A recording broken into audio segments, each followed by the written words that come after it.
Guys all my friend, আশা করছি আপনারা সবাই ভালো আছেন। আমিও ভালো আছি। তো চলুন আজকে আমি আপনাদের সঙ্গে একটা ভিডিও নিয়ে আলোচনা করি এবং কিছু শিখি এবং কিছু শিখাই, এরকম একটি ব্যাপার। লং স্ল্যাপের টাচিং কিভাবে করা হয় এবং কিভাবে শোয়ানো হয়, কিভাবে দাগ মেরে কাটিং করে জয়েন্টটাকে ফিনিশিং করে ভেন্স মিলানো যায়। আজকে লং স্ল্যাপের কাটিংয়ের টপিক নিয়ে আপনাদের সঙ্গে কথা বলবো। তো এটা আমার ফিনিশিং হয়ে গিয়েছে কাটিংয়ের পরে। এবারে বালির উপরে আমি বিছিয়ে কাটিং করেছিলাম, হালকা আপ অ্যান্ড ডাউন রয়েছে। আপনারা হয়তো ভাববেন গ্যাপিং উঁচু নিচু অন্য কিছু ব্যাপার, কিন্তু কিছুই ব্যাপার নয়। ভেন্স মিলানো রয়েছে, ফলস বালির উপরে আমরা বিছিয়ে কাটিং করি, সামান্য একটু উঁচু নিচু রয়েছে। তো চলুন, এভাবে সর্বপ্রথম আমরা পাথরগুলো বিছিয়ে নিয়েছিলাম। তো পাথরগুলো বিছিয়ে নেওয়ার পরে যে গ্যাপিংগুলো দেখছেন তো ভেন্স মিলানোর জন্য কতটা গ্যাপিং, মানে ভেন্সের ব্যাপার হচ্ছে সবথেকে বড় ইম্পর্টেন্ট ব্যাপার, মিলানোটা। তো তার জন্য আমরা গ্যাপিং করে শুইয়ে নিয়েছিলাম। তো শুইয়ে নিয়ে দেখুন এই দিকের মুখটা একদম সেটে আছে, কিন্তু ওই দিকের মুখটা অনেক গ্যাপিং। তার কারণটা হচ্ছে ভেন্স বরফির কোণটা মিলাতে গিয়ে টানতে হয়েছে, তার জন্যে গ্যাপিং হয়েছে। তো এই যে কাটছি, কাটিংয়ের মাপটা কিভাবে নিয়েছি সেটাও আমি আপনাদেরকে দেখাচ্ছি।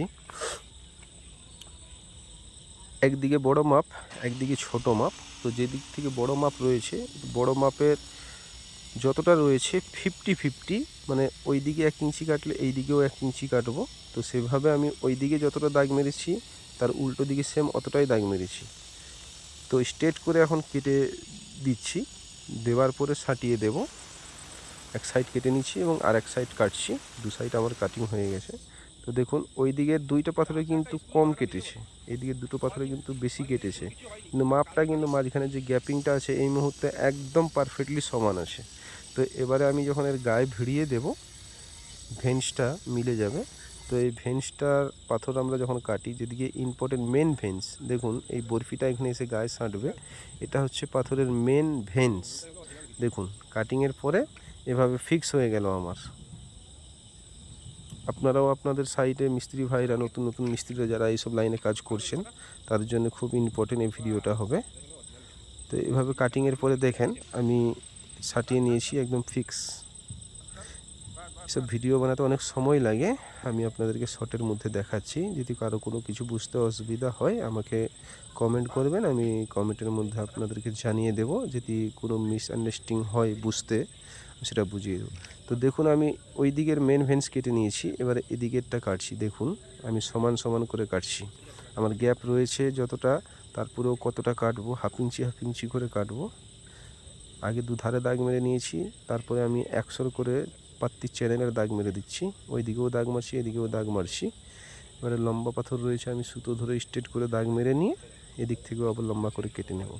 তো দুদিকে দাগ মেরেছি, এবার সুতো ধরে দাগ মেরে দিচ্ছি। এবারে ওই দিকে যেভাবে কেটেছিলাম এদিকেও সেভাবে স্ট্রেট করে কাটবো, তাহলে আমার পাথরটা ফিক্স হয়ে যাবে। যেটা মেন ভেন্স আমি দেখুন মিলিয়ে নিয়েছি।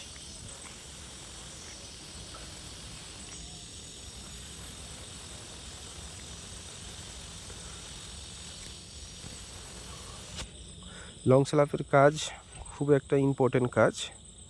লং স্ল্যাপের কাটিংটা হচ্ছে সব থেকে বড় ব্যাপার। আমরা টাইলস, মার্বেল, গ্রেনাইট সব ধরনের ফিটিং করে থাকি। ফিটিংয়ের ব্যাপারটা আলাদা, কিন্তু কাটিংয়ের ব্যাপারটা আলাদা। তো এরপরে এই ফ্লোরটা এটা আমার 4টে পাথর মিলিয়ে একটা 9 ফিট বাই 9 ফিট ফ্লোর রয়েছে। পাথরটা 4.5 ফিট বাই 4.5 ফিট রয়েছে। তো আমি পুরো ফিক্স করে দেওয়াল সাঁটিয়ে বসাবো। তারপরে কিভাবে ফ্লোর কেটে বর্ডার করতে হয় এবং ভেন্স ডিজাইন জয়েন্ট সব কিছু পারফেক্ট থাকে, সেই টপিকটাও আমি আপনাদের এর পরের স্টেপে ভিডিওটা নিয়ে আসব। তো দেখুন লম্বা করে আমি কেটে নিয়েছি, এবারে সাঁটিয়ে দেব। সাঁটিয়ে দিয়ে আমি জয়েন্টগুলো ফিক্স করে নেব, একদম সুন্দর হয়ে যাবে। খুব সহজভাবে আপনাদেরকে দেখাচ্ছি যাতে আপনারা শিখতে পারেন, করতে পারেন, সেই হিসাবে আমি দেখাচ্ছি, আপনারা যাতে বুঝতে কোনো অসুবিধা না হয়। দেখুন সমস্ত ভেন্স মিলছে, কোনো ভেন্স কাটবে না এই সিস্টেমে কাজ করলে। দেখুন পুরো ডায়মন্ড ভেন্স, যেটা প্রত্যেকটা ভেন্স মিলেছে, কোনো ভেন্স মিস্টেক নাই। এবারে জয়েন্টগুলো চালিয়ে ফিক্স করে নেব। এখন জয়েন্ট চালানো হচ্ছে।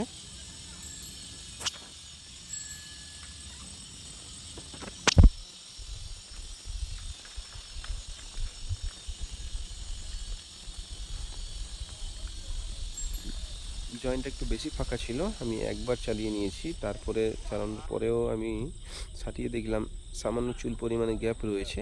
তো সেই গ্যাপটাকে আবার ঠিক করতে হলে দুবারা চালাতে হবে।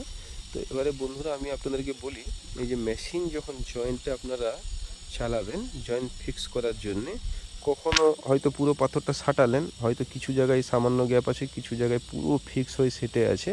ওইটাকে ব্লেডটা ধরুন আপনার 2 mm, 2 mm এর জায়গায় আপনি 1 mm গ্যাপ দিয়ে চালাবেন, তাহলে একটু ইজি থাকলে মেশিনটা একটু ইজি চলবে, আপনার জয়েন্টটা খুব স্মুথলি হবে এবং জয়েন্টগুলো অ্যান্ড ব্যান্ড হয়ে বেঁকে যাবে না, খুব সুন্দর জয়েন্ট হবে। তো দেখুন আমি এবারে জল দিয়ে পরিষ্কার করে আপনাদের চোখের সামনে সাঁটাচ্ছি, কত সুন্দর ফিক্স হবে, একদম চুলের মতো জয়েন্ট হবে। আমি জুম করে কাছে নিয়ে গিয়ে দেখাচ্ছি, আপনি জয়েন্ট বুঝতেই পারবেন না।